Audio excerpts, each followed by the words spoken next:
Hi folks, welcome back to the video. After active voice it's now time for the passive voice. So active voice की video में हमने ये देखा था active voice क्या क्या होती है और एक्टिव वॉइस के कुछ एग्जांपल सॉल्व किए थे।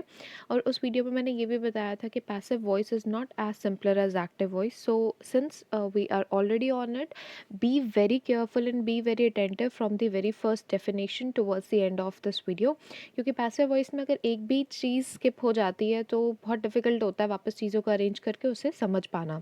And one more thing that makes passive voice more difficult is क्योंकि सब्जेक्ट वर्ब और ऑब्जेक्ट यही तीन चीज़ें जो हमने एक्टिव वॉइस में भी सीखी थी, यही तीन चीज़ें जो हम पैसिव वॉइस में भी सीखेंगे। बट पैसिव वॉइस में होता क्या है, पोजीशन चेंज हो जाती है सब्जेक्ट की, और जो उसकी एक्शन होती है, जो उसका वर्ब होता है, उसकी पोजीशंस चेंज हो जाती है। और जब भी वर्ब की पोजीशंस चेंज होती हैं, mind that you have to play with the tense in that case.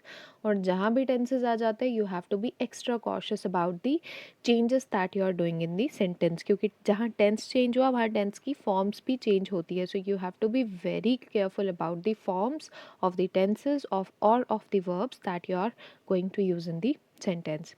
सो पहले जाते हैं डेफिनेशन पे, देखते हैं डेफिनेशन क्या होती है पैसिव वॉइस की। So as per the definition, the passive voice is used when we want to emphasize the action, the verb and the object of the sentence rather than the subject. ये हम first day से पढ़ते जा रहे हैं। सो passive voice में क्या होता है, जब भी हमें एक सेंटेंस में जो भी एक्शन परफॉर्म की जा रही है, जो भी डूअर ने एक्शन परफॉर्म की है, हम उसमें ज़्यादा इंटरेस्टेड और वी आर फोकसिंग और emphasizing that action more as compared to the subject of that particular sentence. In that case the sentence is said to be in the passive voice. ठीक है, this means that the subject is either less important or than the action itself, or that we don't know who or what the subject is. तो जब हम subject पे focus नहीं कर रहे हैं, what does that mean? It means कि subject जो सेंटेंस का वो इतना इम्पोर्टेंट नहीं है और हमें नहीं पता सब्जेक्ट कौन है। ठीक है, अब ये कैसे क्लेम करेंगे कि उस सेंटेंस में कोई सब्जेक्ट नहीं है? ये एक एग्जांपल से देखते हैं।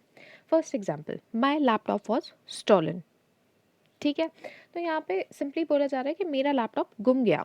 बट यहाँ पे सब्जेक्ट क्या है? ठीक है, यहाँ पे सब्जेक्ट क्या है? माई लैपटॉप इज सब्जेक्ट, और एक्शन क्या है? Was stolen. ठीक है, तो ऑब्जेक्ट जो है वो यहाँ पे सब्जेक्ट बन चुका है। ठीक है, जो लैपटॉप है ये ऑलरेडी सब्जेक्ट बन चुका है and was stolen is the activity. मैंने नहीं बताया हु स्टोल माई लैपटॉप। यहाँ पे जो सब्जेक्ट है, आप यहाँ पे सब्जेक्ट किसको कंसिडर करोगे? माई लैपटॉप को।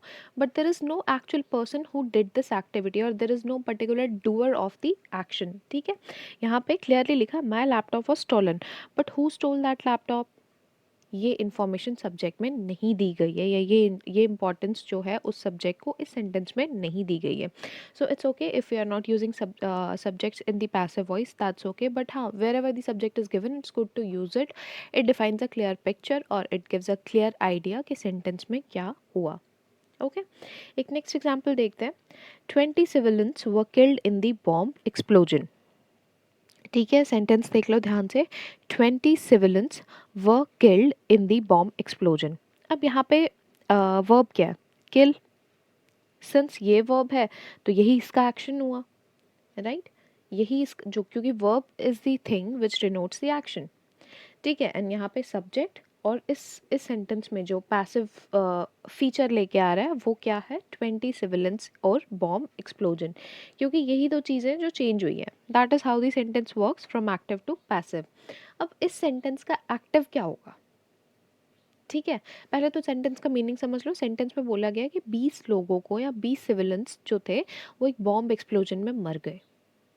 ठीक है, लेकिन वो बॉम्ब एक्सप्लोजन किसने करा था? We don't know. That is why the subject is not given in this sentence. हमने सिर्फ सेंटेंस में जो ऑब्जेक्ट दिया है या जो भी उसका वर्ब दिया है, हमने उसको इंटरचेंज ऐसे करा कि सब्जेक्ट भी बन गया और सेंटेंस भी पैसिव फॉर्म में आ गया। ठीक है, इसका पैसिव कैसा रहेगा? इसका सॉरी एक्टिव कैसे रहेगा? Someone killed 20 civilians in the bomb explosion. ठीक है, पैसिव में सेंटेंस क्या दिया हुआ है? 20 civilians were killed in the bomb explosion. By whom? We don't know. So इसका एक्टिव क्या होगा? Someone killed 20 civilians in the bomb explosion. So you have to be very careful, जहाँ पे subject नहीं दिया है तो उस passive को एक्टिव में कैसे कन्वर्ट करोगे.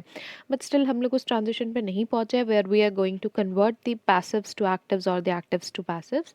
इन दैट केस मैं सिर्फ आपको यहाँ पे एक्सप्लेन करके बता रही हूँ कि कैसे सब्जेक्ट का रोल प्ले किया जाता है पैसिव्स में. एंड इन केस अगर पैसिव्स में सब्जेक्ट नहीं है, that's okay by passives. Okay, that's a well understood sentence. जैसे सेंटेंस में क्लियरली समझ आ रहा है कि 20 सिविलियंस जो थे वो मर गए थे किसी बॉम्ब एक्सप्लोजन्स में. There is no need to explain किसने किया, क्यों करा. ओके, सो और एक चीज़, जब हम पैसिव्स की बात करते हैं so sometimes passives are used for few of the facts. ठीक है, कुछ चीज़ें जो होती हैं जैसे apples grow in Kashmir. Like इसका पैसिव तो ये नहीं बना सकते ना, farmers grow passives, farmers grow apples in Kashmir और apples are grown in Kashmir by farmers. So these are the facts. Okay, so जो फैक्ट्स होते हैं वो भी कभी कभी हम पैसिव्स में एज इट इज़ ही लिखते हैं. But that's a later part, like you don't have to worry much about it now. मैं आगे आगे वो कवर करवा दूंगी, so आपको समझ आ जाएगा हाउ दे एक्चुअली वर्क. ठीक है, और एक एग्जांपल देखते हैं यहाँ पे, which is the ball was hit by Johnny. ठीक है, the ball was hit by Johnny. अब यहाँ पे जॉनी सब्जेक्ट है. ठीक है, अगर हम सेंटेंस को एक नॉर्मल फॉर्मेशन में देखें, so Johnny is the subject और the person who does the action. And what action Johnny does is hitting a ball. ठीक है, जॉनी ने क्या करा, जॉनी ने एक बॉल को हिट करा. So in that case what ball becomes is object. Right, तो अब यहाँ पे 3 अल्फ़ाबेट्स मैंने यूज़ करे, O V N S. And if you have seen the active voice video you will be very smart enough to answer this question in active now, क्योंकि SVO was the format which we were using to convert the sentences into active, और this is what the formation of actives is. तो यहाँ पे अगर sentence को हमें active में convert करना है तो क्या होगा, जॉनी हिट द बॉल, और इसका पैसिव क्या है, the ball was hit by Johnny. So subject अगर दिया भी हो पैसिव्स में इट्स ओके, और अगर सब्जेक्ट्स नहीं भी दिए हो पैसिव सेंटेंसेस में तो इन that case someone, somebody, people से या दे से, जो ऐसा भी सेंटेंस होता है उसके हिसाब से हम उसमें सब्जेक्ट ऐड कर देते हैं in case if we have to move that sentence to active, क्योंकि एक्टिव में सब्जेक्ट या डूअर होना ज़रूरी है. ठीक है, so this is how the formation takes place for the passives, like object, verb और subject already दिया होता है, and subject is completely optional. तो इसका स्ट्रक्चर जब भी दिया जाता है पैसिव्स का तो हमेशा पहले अपने वो 3 पॉइंट्स ढूंढ लो. SVO अगर कन्वर्ट कर रहे हो सेंटेंस को, या अगर एक ट्रांजिशन हो रहा है एक्टिव से पैसिव में, तो पहले अपने की पॉइंट्स ढूंढ लो. एंड जब की पॉइंट्स मिल जाएंगे तो वहाँ पे हम चेंजेस करते हैं. ठीक है, और एक चीज़ जो यहाँ पे मैंने नहीं बताई वो ये था कि जब मैं सेंटेंस को कन्वर्ट करी थी एक्टिव में, इन that case I said Johnny hit the ball. ठीक है, वहाँ पे कहीं टेंस नहीं था, यहाँ पे वॉज है. वॉज की प्रेजेंट फॉर्म इज होती है. लाइक जो मेरा सेंटेंस था it was Johnny hit the ball, और वहाँ पे कहीं पे भी मैंने टेंस यूज़ नहीं किया. But since I change the position of the verb, तो वर्ब के सपोर्टिंग में बाय या इज़ लगाना ज़रूरी होता है. खैर that is the formation you will see in another few slides. समझ आ जाएगा कि मैंने वॉज क्यों लगाया यहाँ पे. So don't just worry about it now, when I explain the formation समझ आ जाएगा कि टेंस का कैसे रोल प्ले होता है. But for your information or for pointing out this thing, tense is an important key when we are converting or when we are moving the sentences from one form to another form. Okay, so a passive construction. Passive construction में the passive writing voice is formed when what should be the object of a sentence becomes the subject of a sentence. ये तो आपको पता है कि जो भी active में जो भी सब्जेक्ट है वो पैसिव में उसका ऑब्जेक्ट बन जाता है. So that is how it is written. ये एक बेसिक सा रूल है कि ऑब्जेक्ट को उठाओ और उसको सब्जेक्ट में डालो, it will become a passive. And अगर उसी ऑब्जेक्ट को तुम सब्जेक्ट बना दो that will become the active one. So that is the most simplest thing which you can explain. But ये रूल हमेशा एप्लीकेबल नहीं होता. This is for the basic sentences. But अगर हम कॉम्पिटिटिव एग्जाम्स की बात करें या अगर हम अपनी हाई लेवल इंग्लिश की बात करें तो उस केस में ये इकलौता रूल नहीं चलता है. There are so many rules which you have to follow just to make the sentence from active to passive.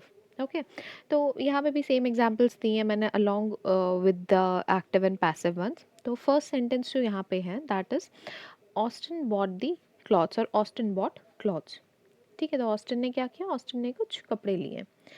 अब इसका पैसिव क्या बना, the clothes were bought by Austin, the clothes were bought. यहाँ पे हमने सब्जेक्ट ही हटा दिया, हमें कोई इंटरेस्ट नहीं है सब्जेक्ट में, जो मैंने अभी पिछली स्लाइड्स में बताया था कि in case if there is no subject passives are completely okay with it.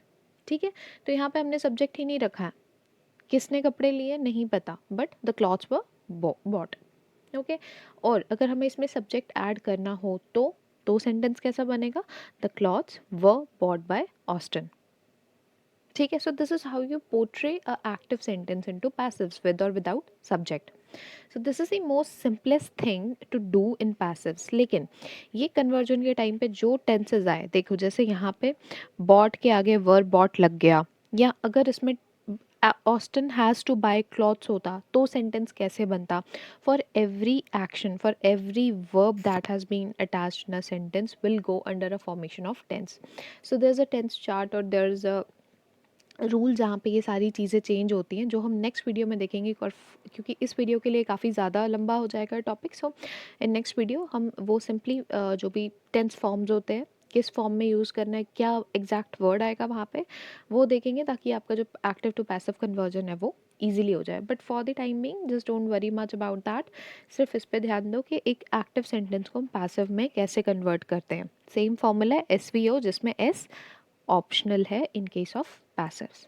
ठीक है, तो structure for passive form, that it shouldn't be the active one subjects, इसका जो कंस्ट्रक्शन है how that should be. So subject रहेगा, that's a main thing. Subject के साथ past participle form of verb यानी थर्ड फॉर्म ऑफ वर्ब रहेगी, plus object which is optional. अब यहाँ मैंने ऑब्जेक्ट के आगे ऑप्शनल इसलिए रखा है क्योंकि ये एक्टिव सेंटेंस का स्ट्रक्चर है। ठीक है, क्योंकि एक्टिव इज SVO, और जो उसका ऑब्जेक्ट है becomes the subject of this sentence, and when we are not interested in subject it becomes the passive form. So this is what the active passive sentences look like. इनमें ज़्यादा confusion नहीं होता, बस the only confusion which is about the tense of that particular sentence. So don't worry about it, वो मैं समझा दूंगी next video में। जस्ट ध्यान रखो कि जब भी पैसिव वॉइस यूज़ करो you have to use the third form of verb और the past participle form of the verb. Okay, so और एक चीज़ होती है जो भी लोग किसी हायर लेवल एग्ज़ाम के लिए, जैसे आइल्स हो गया या किसी कम्युनिकेटिव एग्ज़ाम के लिए प्रिपेयर कर रहे होंगे अलॉन्ग विद द UPSC में, ये बहुत ज़्यादा UPSC के क्वेश्चंस में मैंने बहुत देखा था, पैसिव एजेंट यूज़ किया जाता है। पैसिव एजेंट क्या होता है, so when we know who the subject is we put it at the end with by, this is called an agent. ठीक है, जब हमें पता है सब्जेक्ट क्या है, ठीक है, जैसे अभी हमने पिछली एग्जांपल देखी थी, Austin bought clothes, the clothes were bought by Austin. तो जब हमें पता है सब्जेक्ट कौन है, ठीक है, तो हम उसे डेफिनेटली उस सेंटेंस को एंड करते हैं बाय पे। जैसे ये पिछली एग्जांपल देख लो, Austin bought clothes, the clothes were bought by Austin. तो यहाँ पे जो बाय है that becomes the passive agent. ठीक है, this is what passive agent looks like. तो कुछ बहुत क्रिटिकल चीज़ नहीं है, but this is what the comprehension they have given, it's just for the cosmetic purposes, no technical meanings to it, but just एक उनका नॉर्मल क्लेचर है they that they are following. So most of the times कभी कभी sentence में आता है कि just find out the passive agent in this sentence, rather than asking you to convert that sentence into active one, they just ask you to form the और point out the passive agent. सो जब हमें पता होगे sentence में कौन है subject और who is the doer, in that case हम बाय लगा देते हैं, that bye becomes the passive agent. तो यहाँ पे कुछ एग्जांपल्स है, फर्स्ट वाली देखते हैं। फर्स्ट वन एक पैसिव सेंटेंस है, और सेंटेंस में क्या लिखा गया, the Mona Lisa was painted by Leonardo da Vinci. ठीक है, सो यहाँ पे हमें पता है कि ये पेंटिंग किसने पेंट करी है। ठीक है, तो यहाँ पे जब हमने अगर ये सेंटेंस को अगर हमें विदाउट सब्जेक्ट फॉर्म करना होता पैसिव में, तो हम क्लियरली भी लिख सकते थे द मोनालिसा वाज पेंटेड। ठीक है, हमें नहीं बताने की ज़रूरत थी, because that is an understood thing who painted that. But जब भी हमें सेंटेंस में पैसिव एजेंट लगाना होता है, दैट्स वाई जब भी पैसिव सेंटेंस बनाए जाते हैं, कैसे पता चलेगा कि हमें उसके साथ सब्जेक्ट रखना है या नहीं रखना है। इफ़ इन अ केस अगर पूछा जाता है कि भाई इसमें पैसिव एजेंट लगाओ, in that case you don't have any choice to remove the subject. In that case you must tag with the subject. But अगर बोला है, कोई चीज़ मेंशन ही नहीं करी है, उस केस में अगर sentence with or without subject बना, both are correct, so don't worry about it. both the sentences are correct. दोनों गलत नहीं है, दोनों सेंटेंसेस सही है. जो भी आंसर्स होंगे that will be calling for their perfect marks. लेकिन अगर बोला गया है क्वेश्चन में कि पैसिव एजेंट लगाना है, in that case it is mandatory for you to add the subject. ठीक है. सो इसी सेंटेंस का एक्टिव फॉर्म मैंने नीचे लिखा है, Leonardo da Vinci painted the Mona Lisa. So this is how the passives work. ठीक है. बेसिक फॉर्मेशन आपको समझ आ गया कि सब्जेक्ट वर्ब और ऑब्जेक्ट तो है ही, और वर्ब जो है थर्ड फॉर्म में यूज़ करना है. सो एक छोटा सा चार्ट है इसका, that is what we call as tense chart. उस टेंस चार्ट में हर जो भी ऑप्शनल ऑक्सिलरीज हैं, जैसे इज़ है, बाय है, वॉज है, इनकी फॉर्म्स कैसे कैसे चेंज होती हैं अलॉन्ग विद द पैसिव्स, वो मैं आपको नेक्स्ट वीडियो में बताऊंगी. सो आई होप ये लेक्चर आपको सही से समझ आया होगा. And in case if you are new to this channel please subscribe, and in case if you want to share this video please share as much as you can. Thanks for your time. We'll meet in another video.